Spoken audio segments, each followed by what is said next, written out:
விக்ரமாதித்தன் கதைகள் தொடர்கிறது. மாணிக்கம் செட்டியாருக்கும் ஊராளும் அரசருக்கும் நடந்த வாக்குவாதங்களை எல்லாம் அரண்மனை நாட்டியக்காரியான கரும்புலியாள் அறிந்து வந்து தன் மாளிகையில் தங்கியிருக்கும் ஆசை காதலனான பட்டியிடம் தெரிவித்து விட்டாள். நடப்பது யாதும் அறியாமல் உலகை மறந்து இன்புற்றிருந்த விக்ரமாதித்த பெண்ணும் தன அமராவதியும் தங்கள் பள்ளியறையில் அன்றைய தினம் புழுக்கமாக இருந்ததால் சோலை கதவை திறந்து வாழைத் தோட்டத்துக்கு அருகில் ஒரு கட்டிலிட்டு அதன் அருகில் அமர்ந்து சரச உல்லாசமாக பேசி மகிழ்ந்தார்கள். பெண் வடிவம் நீங்கிய விக்ரமாதித்தன் தன் சுய உருவுடன் தன அமராவதியை அன்புடன் அணைத்தபடியே நித்திரையில் ஆழ்ந்து விட்டான். அப்போது தன அமராவதி அவன் சிரசை மஞ்சத்தில் வைத்து அவன் திருமேனியை தழுவியபடி போர்வையால் முழுதும் மூடிக்கொண்டு தூங்கிவிட்டாள். காவலர்களோ 40வது நாளும் பயனற்று விடிந்து விடுமோ என்ற விசனத்துடன் விழித்தபடி தெருக்களிலும் சந்துகளிலும் திண்ணைகளிலும் மாளிகை சுற்றிலும் அங்குமிங்கும் உலவியபடி கண்ணும் கருத்தமாய் காவல் புரிந்தார்கள். அவர்களில் சிலர் மாளிகையின் கொல்லைப்புறத்தில் உள்ள வாழைத் தோட்டத்து அருகே வந்தனர். அங்கே வெள்ளை போர்வை தெரிந்தது. அதை சோதிக்க எண்ணியவர்களாய் கொல்லைப்புறத்து வேலியை ரகசியமாய் பிரித்து கொண்டு உட்புகுந்து கட்டிலின் அருகே வந்து வெள்ளை போர்வையை தூக்கி பார்த்தனர். தன அமராவதியும் விக்ரமாதித்தனும் அயர்ந்து நித்திரையில் ஆழ்ந்திருப்பதை கண்டதும் இன்று சரியாக அகப்பட்டு கொண்டார்கள் என காவலர்கள் உற்சாகமுற்று காதலர்களின் தூக்கம் கலையாதபடி கட்டிலுடன் அப்படியே தூக்கி கொண்டு சென்றனர். விடுவதற்கு கொஞ்ச நேரம் இருந்ததால் நன்றாக விடிந்ததும் மன்னனிடம் காட்டலாம் என்று எண்ணிய காவலர்கள் கட்டிலை வழியில் உள்ள ஒரு பத்ரகாளி கோயிலுடன் கட்டிலில் உறங்கும் தம்பதிகளோடு வைத்து பூட்டிவிட்டு வெளியே காவல் இருந்தனர். அப்போது கரும்பிலியாளின் வீட்டில் பலபலவென்று பள்ளி சத்தம் கேட்டது. கரும்பிலியாளோடு கழித்தபடி இருந்த பட்டி திடுக்கிட்டென்று காலனை போல திகைத்து நின்று தன் நண்பனுக்கு தன அமராவதிக்கும் விபரீதம் வந்துவிட்டதே என்று சொன்னான். அதை கேட்ட கரும்பிலியாள் தன் தோழிக்கு ஆபத்து விட்டதா என்று பதறினாள். அவளுக்கு அவமானம் ஏற்படாமல் மீட்பதற்கு வழி என்ன என்று கேட்டு துடித்தாள். பத்ரகாளி கோயிலில் கொண்டு வைக்கப்பட்டிருக்கும் அவர்களை கொண்டு வர ஒரே ஒரு வழிதான் இருக்கிறது. நீ சென்று கோயில் பூசாரிடம் 10 வராகன் கொடுத்து காவி வேஷ்டி, அங்கவஸ்திரம், மணி, தாம்பாளம், தீபக்கால், காவிச்சேலை, தேங்காய், பழம், மலர் மாலை முதலிய பூஜை பொருள்களை வாங்கி வா. சாமியார் போன்று வேடம் பூண்டு சென்றுதான் அவர்களை விடுவிக்க வேண்டும் என்றான் பட்டி. கரும்பிலியாலும் விரைந்து சென்று பட்டிக்குரிய சாமான்களை பூசாரிடமிருந்து திட்டமாக வாங்கி வந்தாள். பிறகு அவர்கள் இருவரும் ஆண்டிச்சியுமாய் வேடம் தரித்து கொண்டு கோயிலுக்கு சென்றனர். வெளியே காவல் இருந்த தலையாரிகள் அவர்களை தடுத்து நிறுத்தவே, கேளுங்கள் தலையாரிகளே, நாங்கள் அறியாமல் அந்தரங்கமாய் பூஜை செய்து வரும்படி இந்த நள்ளிரவு நேரத்தில் எங்களை மகாராணியார் அனுப்பினார்கள். அவ்வாறு இன்றிரவு பூஜை செய்தால் ராணி அம்மாளுக்கு ஆண் குழந்தை பிறக்குமாம். நீங்கள் இப்போது எங்களை உள்ளே போக அனுமதி தர மறுத்தால் நாங்கள் மன்னர் பிராரிடமும் பட்ட மகிழ்ச்சியாரிடமும் சென்று முறையிடுகிறோம் என்றனர்.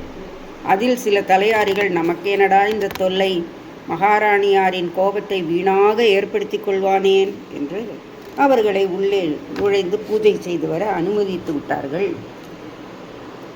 கோயிலுக்குள் சென்ற கரும்புலியாள் பூஜை செய்வது போல பாவனை செய்ய பட்டி அங்கே கட்டிலில் தூங்கும் விக்ரமாதித்தனையும் தன அமராவதியையும் எழுப்பி விவரத்தை தெரிவித்து தங்களின் காவி உடைகளை அவர்களுக்கு கொடுத்து அணிந்து கொண்டு வெளியேறும்படி செய்து அவர்களின் நல்ல உடைகளை தாங்கள் தரித்து கொண்டு கட்டிலில் படுத்து உறங்கினார்கள்.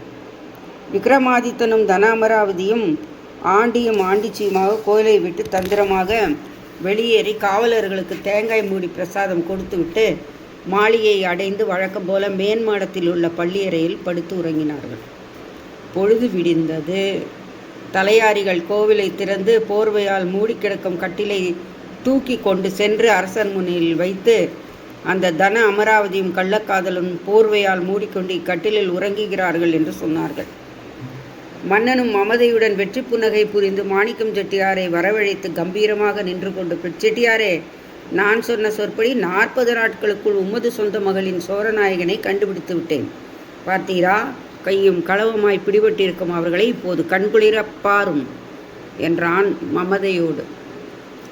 அவன் கை காட்ட காவலர்கள் கட்டிலின் மீது மூடி கிடக்கும் போர்வையை அகற்றினார்கள். ஆனால் கட்டிலில் படுத்து உறங்கும் இரு உருவங்களை பார்த்ததும் அனைவரும் திடுக்கிட்டனர்.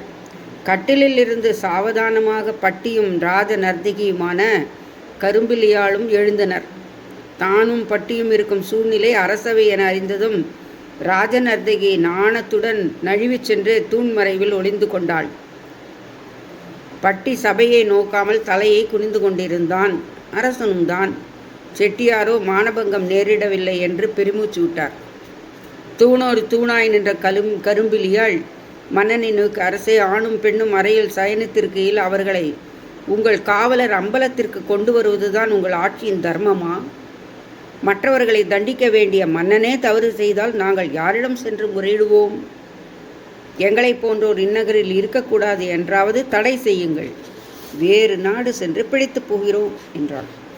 அரசன் வெட்கி தலையாரிகள் செய்த தவறையும் செட்டியாருக்கும் தமக்கும் நடந்த சத்தரவை விளக்கியும் கரும்பிலியாளுக்கு சமாதானங்கள் பல கூறியும் ஆடை ஆபரணம் முதலிய செல்வங்கள் கொடுத்தும் அனுப்பிவிட்டு செட்டியாருக்கும் வேண்டிய சமாதானம் சொல்லி அவரை இல்லத்திற்கு அனுப்பிவிட்டு தலையாரிக்கு தக்க தண்டனை கொடுத்தான். மாணிக்கம் செட்டியாரின் மாளிகையில் பெண் வடிவம் புனைந்த விக்ரமாதித்தனும் தனாமராவதியும் முன்போல் மகிழ்ந்திருக்கும் நாளில் தீவாந்திரம் சென்றிருந்த தனாமராவதியின் அத்தை மகன் திரவியங்களை சேகரித்து கொண்டு திரும்பி வந்து சேர்ந்தான். அமராவதிக்கு திகில் உண்டாயிற்று. என் அத்தான் வந்துவிட்ட பிறகு நான் எப்படி நடந்து கொள்ள வேண்டும் என்று விக்ரமாதித்த பெண்ணிடம் தனாமராவதி கேட்டாள். நாம் இங்கிருந்து ஊருக்கு கிளம்பி போகும் வரை அவனை நீ மதித்து தான் நடந்து கொள்ள வேண்டும். இந்த வீட்டில் இதுவரை நாம் நெருங்கி பழகாமல் பிரிந்திருப்பதும் தனித்து உறங்குவதுமாய் இருக்க வேண்டும் என்றாள் விக்ரமாதித்த பெண். பின்னர் 3 நாட்கள் விக்ரமாதித்த பெண்ணும் தன அமராவதியும் தனியாக வேறு அறையில் படுத்து உறங்கினார்கள். ஆனாலும் தன அமராவதியும் அவளுடைய அத்தானும் தனித்து பேசிக் கொண்டிருக்கும் போதெல்லாம் விக்ரமாதித்த பெண் அவர்களின் அறையில் குறும்பு புன்னகையுடன் வந்து வாலிபனின் கண்களில் அடிக்கடி தென்பட்டு மோகச்சிரிப்பை சிந்தி அவனுடைய கண்ணையும் கருத்தையும் மயக்கி வரலானாள். முடிவில் அவள் மீது வாலிபனுக்கு மோகப்பித்தம் தலைக்கேறிவிட்டது. தன அமராவதியிடம் யார் இந்த பெண் என்று அவன் விசாரிக்கும் போதெல்லாம் அதற்கு தன அமராவதி வெடுக்கென, அந்த பெண்ணை பற்றி நீங்கள் கனவிலும் கருதலாகாது. அவளுக்கு திருமணமாகிவிட்டது, ஆனால் புருஷன்தான் இல்லை. அதனால் அவளிடம் நீங்கள் நெருங்கி பேசவும் கூடாது. பஞ்சருகே நெருப்பு இருந்தால் விரைவில் பற்றி கொண்டு விடும் அல்லவா என்று அவன் வாயை அடக்கி வரலானாள். ஒருமுறை தன அமராவதியும் அவனும் தனித்திருந்தனர். கதவு மூடியும் மூடாமலும் இருந்தது. விக்ரமாதித்த பெண் கதவை தள்ளி உள்ளே வந்து மோகினி மந்திரத்தை உச்சரித்துவிட்டு, அத்தான் இருக்கிறார்களா, நான் வருகிறேன் என்று கூறிவிட்டு போய்விட்டாள். மோகினி மந்திரத்தால் மோகம் தலைக்கேறிய தனாமராவதியின் அத்தான் விக்ரமாதித்த பெண்ணை பற்றி விவரங்கள் அறிய ஆவல் கொண்டு தன அமராவதியை துளைத்து விட்டான். அவள் எப்படி சொல்லியும் கேளாமல் மோகம் பெருகிய அத்தான் ஒரு நாள் இரவு தன் தாய்மாமன் வீட்டில் இல்லாத போது தன அமராவதி அயர்ந்து நித்திரை செய்யும் தருணம் பார்த்து மெல்ல பூனை போல ஓசைப்படாமல் விக்ரமாதித்த பெண் படுத்துறங்கும் கட்டிலில் அமர்ந்து அவளை எழுப்பி, பெண்ணே, உன் மீது நான் அளவில்லாத மோகம் கொண்டு விட்டேன், என்னை ஆட்கொள்ள வேண்டும் என்றான். அது கேட்ட விக்ரம பெண் நாணி கோடி நளினமாக நடித்து ஆசை குறிப்புடன் நோக்கி மோக புன்னகை தூவி இன்முகம் காட்டி, ஐயா, நான் கள்ளம் கபடம் அறியாத அபலை. என்னை நீங்கள் நாடி வந்து மோகத்தால் தத்தளிக்கிறீர்கள். உங்களுக்காக மனம் இறங்கி சம்மதிக்கப்பட்டவள் நான். ஆனால் ஒன்று வீட்டில் யாருக்கும் தெரியாமல் இரவு 10 நாழிகைக்கு மேல் நான் குறிப்பிடும் இடத்திற்கு வருவீர்களானால் உங்கள் மனோரதம் நிறைவேறும் என்றாள். இது கேட்டு மகிழ்ந்த அத்தானும் அன்றிரவு 10 நாழிகைக்கெல்லாம் பட்டு பீத்தாம்பரம் அணிந்து களப கஸ்தூரி வாசனாதி தைலங்கள் பூசி தன்னை நன்கு அலங்கரித்து கொண்டு விக்ரமாதித்த பெண்ணின் பள்ளியறைக்குள் சென்று அவளை எழுப்பினான். அவள் முகம் மலர்ந்தவளாய் அவனுடைய கையை பிடித்து பஞ்சனையில் அமர்த்திவிட்டு அடுத்த அறையிலிருந்து வெற்றிலை சுண்ணாம்பு கொட்டைப்பாக்குடன் ஒரு பாக்கு வெட்டியும் எடுத்து வந்து சரசமாக தாம்பூலம் அடித்து வாயில் ஊட்டுவது போல பாசாங்கு செய்து கொண்டே வெடுக்கென்று அவனுடைய மூக்கை கெட்டியாக பிடித்து பாக்கு வெட்டியால் அறுத்துவிட்டு தன் அமராவதியின் அறைக்குள் ஓடிவிட்டாள். தொடரும். நன்றி, வணக்கம். Please share and subscribe. Thank you so much.